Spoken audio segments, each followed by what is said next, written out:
Okay guys, naayos din sa wakas ang ating na-repair na conserve amplifier. Ang problema nito ay may mga kalawang na pisa sa loob, mga transistor tsaka resistor. So ngayon guys ay testing po natin para malaman natin na okay na siya. Sounds music.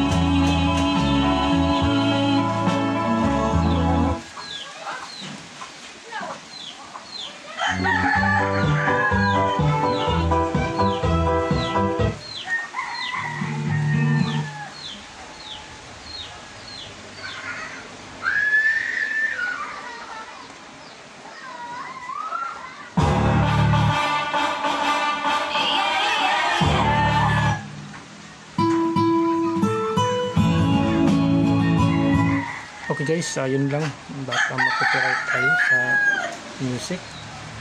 Salamat guys, basta naayos na ito, okay na.